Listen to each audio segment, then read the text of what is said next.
ఆసక్తికరంగా చర్చించుకుంటున్నారు. సో, అడుగు.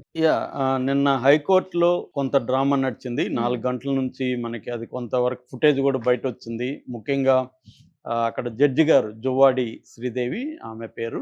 ఆమె డీల్ చేసిన విధానం గానీ, ఆమె అడిగిన ప్రశ్నలు గానీ, పబ్లిక్ ప్రాసిక్యూటర్‌ని హ్మ్. ఆహ్, చాలా ఇంట్రెస్టింగ్‌గా అనిపిచ్చింది. అందరికి ఆసక్తిగా అనిపిచ్చింది హ్మ్. చూసారు. సో, అట్లాగే ఆమె ఇచ్చిన ఆర్డర్ గూడా నేను చదివాను. బెయిల్ హ్మ్. ఆర్డర్ గానీ, అవన్నీ గానీ. సో, ఆమె చాలా నిష్పక్షపాతంగా, ఆబ్జెక్టివ్‌గా ఒక జడ్జి గారు ఎలా చేయాలి అన్న ఒక అంటే ఈయన హీరో పెద్ద సెలబ్రిటీ అని వెళ్ళలేదు. హ్మ్. అట్లని నెగెటివ్‌గా గూడా వెళ్ళలేదు. హ్మ్. చాలామంది నెగెటివ్‌గా ఉంటారు. హ్మ్. అంటే సెలబ్రిటీలు పనిష్ చేస్తే అందరికి బుద్ధొస్తుందనో, లేకపోతే సెలబ్రిటీలు తప్పించుకుంటారనో అది గూడా లేదు. హ్మ్. ఆమె చాలా బ్యాలెన్స్‌డ్‌గా డీల్ చేశారు. అసలు ఎవరు ఆమె, ఆమె బ్యాక్‌గ్రౌండ్ ఏంటి అనేది ఇప్పుడు ఇంటర్నెట్‌లో గూడా సెర్చ్ చేస్తున్నారు. నేను కొంతవరకు నా సోర్సెస్ ద్వారా ఆమె హ్మ్. వివరాలు సేకరించాను. నాకేమనిపించిందంటే చాలా ఇన్‌స్పైరింగ్ స్టోరీ ఆమె. హ్మ్. ముఖ్యంగా మహిళలు ఆమె స్టోరీ తెలుసుకోవాలి. హ్మ్. ఆమె మీద ఈనాడులో గూడా 'సూపర్ వుమెన్' అనే శీర్షిక కింద ఆ! ఆమె ఆమెతో ఒక చిన్న ఇంటర్వ్యూ లాగా చేశారు. హుహు. హ్మ్. అవన్నీ గూడా నేను చూశాను. సో, ఆమె బయోగ్రఫీ చెప్పుకుందాం అనిపించింది నాకు. సో, ఆమె జువ్వాడి శ్రీదేవి ఆమె పేరు. వీళ్ళదొచ్చి జగిత్యాల్ డిస్ట్రిక్ట్‌లో ధర్మపురి మండల్ తిమ్మాపూర్ అనే విలేజి. ఆ విలేజ్‌లో ఈమె 1972లో పుట్టింది. జువ్వాడి భారతి వాళ్ళమ్మ, జువ్వాడి సూర్యారావు దంపతులకి. తర్వాత ఆమె ఇంటర్మీడియేట్ అయిన తర్వాత పెళ్ళైపోయింది ఆమెకి. పెళ్ళయి ఎవరితో అయిందంటే శ్రీహరిరావు. హ్మ్. కూచాడి శ్రీహరిరావు అనే అడ్వకేట్ ఆయన. హ్మ్. నిర్మల్ బ్యాక్‌డ్రాప్ ఆయనది. నిర్మల్ జిల్లాలో మామడ మండలంలో దిమ్మదుర్తి అనే విలేజ్ ఆయనది. ఆయనతో మ్యారేజ్ అయింది. మ్యారేజ్ అయినాక ఈమె చదువుకున్నది. అంటే హ్మ్. భర్త ప్రోత్సహించాడు. ఇటు వాళ్ళ నాన్న గూడా హ్మ్. ఈమెను ప్రోత్సహించారు. వీళ్ళిద్దరి మధ్య గూడా అరౌండ్ 12 ఇయర్స్ గ్యాప్ ఉంది. ఈయన 1960లో ఈయన భర్త పేరు కూచాడి శ్రీనివాసరావు. రెండోదేందంటే కూచాడి శ్రీనివాసరావు పొలిటీషియన్ గూడా. హ్మ్. అంతకుముందు ఆయన హ్మ్. 95 నుంచి కాంగ్రెస్‌లో హ్మ్. ఉంటున్నాడు. మామడ మండల అధ్యక్షుడిగా ఉన్నాడు. దాని తర్వాత 2001లో జడ్పీటీసీ మెంబర్‌గా ఉన్నాడు.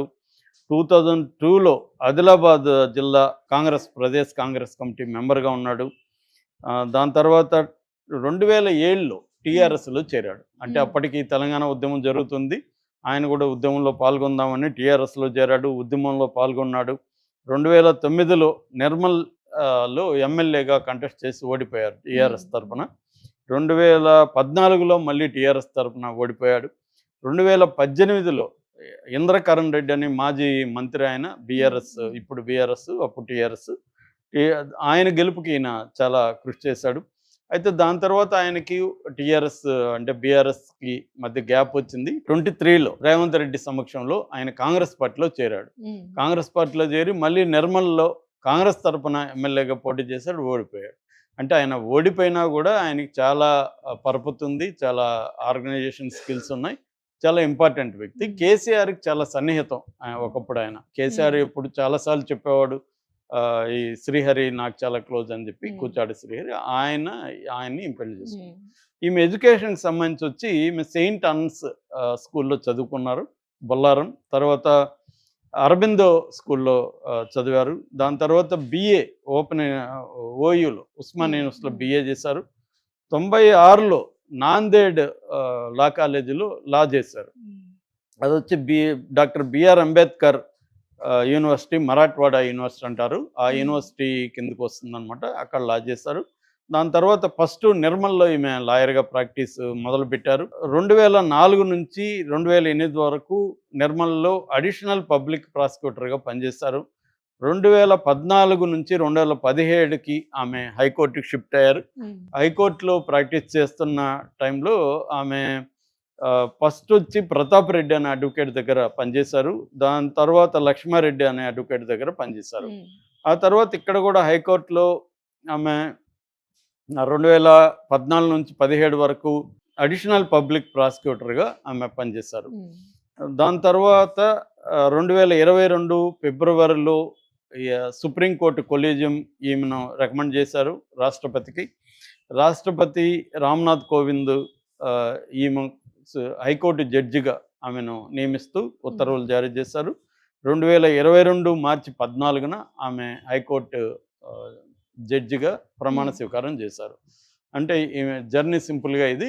ఆమె మాటల్లో నేను చెప్తున్నాను. ఆమె ఇంటర్వ్యూ ఇచ్చిన దాంట్లో ఏం చెప్పారంటే, ఇంటర్ అవగానే నన్ను పెళ్లి చేసేసారు.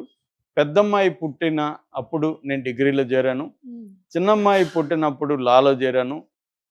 లా కంప్లీట్ అయ్యి నేను నేను ఒక పక్క కోర్టుకి వెళ్తుంటే చిన్నమ్మాయి స్కూల్లో వెళ్ళేది. తను స్కూల్కి పంపించి నేను కోర్టుకి వెళ్ళేదాన్ని. అలాగా నేను ప్రాక్టీస్ మొదలుపెట్టాను. అంటే నాకు ముందు నుంచి కూడా యాక్చువల్గా చిన్నప్పుడు నాకు డాక్టర్ అవ్వాలని కోరుకుండేది. కానీ మా ఇంట్లో వాళ్ళు అది చదివించలేకపోయారు. ఇంటర్ అవగానే పెళ్లి చేసేసారు. అయితే మా ఆయన అడ్వకేట్గా ప్రాక్టీస్ అవన్నీ చూశాను నేను. నాకు కూడా అది ఇంట్రెస్ట్ అనిపించింది. దాంతో నేను చదువుతానని చెప్పాను. మా ఆయన ప్రోత్సహించారు. మా ఇంట్లో వాళ్ళు కూడా ప్రోత్సహించారు. ఎందుకంటే ఇద్దరు ఆడపిల్లలు అనమాట. స్నేహారావు, మాధురీరావు అని ఇద్దరు ఆడపిల్లలు. వీళ్ళు కూడా ఒకరు అడ్వకేట్, ఒకరు డాక్టర్ అయ్యారు. అలాగా నాకు ఇంట్రెస్ట్ వచ్చింది. నేను కష్టపడి చదువుకున్నాను అని ఆమె చెప్పారు. దాని తర్వాత ఇది పురుషాధిక్య ప్రపంచమే కాదని నేను అనట్లేదు. ఎందుకంటే నిర్మల్ కోర్టులో ఆమె చేరినప్పుడు విమెన్కి ప్రత్యేక టాయిలెట్లు కూడా లేవు. ఎందుకంటే ఈమె ఒక రకంగా బార్లో కూడా అప్పట్లో గ్రామీణ మహిళలు వీళ్ళు ఎక్కువ వచ్చేవాళ్ళు, వాళ్ళతో ఈమె డీల్ చేసేది. ఈమె ఒక రకంగా నిర్మల్లో ఫస్ట్ అడిషనల్ మహిళా ప్రాసిక్యూటర్గా పనిచేసిన ఫస్ట్ ఈమె అనమాట. జిల్లాలో బార్ అసోసియేషన్లో కూడా సెకండ్ ఉమెన్ అడ్వకేట్ అనమాట. అంత తక్కువ ఉండేవాళ్ళు. సో అటువంటి కండిషన్లన్నీ మనం కానీ ఫోకస్ చేసి వృత్తి మీద ఈ పురుషాధిక ప్రపంచంలో చేస్తే మహిళలకి స్కోప్ ఉంది, లేదని మనం చెప్పలేము. కాబట్టి నేను అలాగే చేశాను అనేది కూడా ఆమె మాట్లాడారు. చాలా చోట్ల ఆమె వర్క్షాపులు కండక్ట్ చేశారు, విమెన్ని ఎంకరేజ్ చేశారు. ఇలాగా అంటే తాను రావడమే కాకుండా తాను ఒక హంబుల్ బ్యాక్గ్రౌండ్ నుంచి వచ్చి వాళ్ళ హస్బెండ్ ప్రేరణతో, నాన్న ప్రేరణతో ఆమె లా చేయడం, లాలో కూడా రెవెన్యూ లా కావచ్చు, ఇటు ఎంప్లాయ్మెంట్ సర్వీస్ కావచ్చు, మున్సిపల్ లా కావచ్చు, క్రిమినల్ లా, వీటన్నిటిలో కూడా ఆమె ఎక్స్పర్టైజ్ సంపాదించారు. దాని నుంచి హైకోర్టు జడ్జిగా వచ్చారు. జడ్జిగా వచ్చినప్పుడు కూడా తను ఈ జర్నీలంతా కూడా కుటుంబాన్ని చూసుకుంటూ వృత్తిని స్త్రీలకున్న అదనపు ఇబ్బంది ఏంటంటే, మగవాళ్ళు అనుకోండి వాళ్ళకి ఇంట్లో ఏం సమస్య ఉండదు, వాళ్ళకి ఉద్యోగ సమస్య తప్ప ఇంట్లో ఉండదు. కానీ ఉద్యోగం చేసే స్త్రీలకి రెండు వైపులా ఇంట్లో పనులు చూసుకోవాలి, ఇంటిని చక్కబెట్టుకోవాలి, మళ్ళీ ఇక్కడికి వచ్చి వృత్తిని బాగా చేయాలి. ఇక్కడ చేయకపోతే ఏమో ఈ ఆడవాళ్ళతో ఇదే సమస్య అని మాట్లాడతారు. ఈ ఆడవాళ్ళు టైంకి రారు, టైం ముందే వెళ్ళిపోతారు, ఏమన్నంటే ఇంటి పనులు అంటారు, ఇవన్నీ అంటారు. సో ఇలాగ ఇవన్నీ తట్టుకొని ఆమె ఒక జడ్జిగా నిలబడి ఇవాళ ప్రూవ్ చేసుకున్నారు. నిన్న కూడా ఆమె అల్లు అరవింద్ కేసు విషయంలో కూడా ఆమె చాలా చక్కగా, చాలా బ్యాలెన్స్డ్గా ఇరువైపులా వినడం, క్వశ్చన్స్ చేయడం, ఎవరి వైపు ఉండకపోవడం. అట్లాగే అల్లు అర్జున్ ఒక యాక్టర్ కాబట్టి అతనికి లిబర్టీ అండ్ ఉండదా అని చెప్పడం. అట్లాగే పబ్లిక్ ప్రాసిక్యూటర్ మండే వరకు టైం ఏంటి, మేము కౌంటర్ వేస్తాం, ఇదేం అర్జెంట్ కేసు కాదంటే కూడా ఆమె ఆర్నబ్ గోస్వామి కేసుని మెన్షన్ చేసి, ఆర్నబ్ గోస్వామి కేసులో సుప్రీంకోర్టు ఒక వ్యక్తికి 1 డే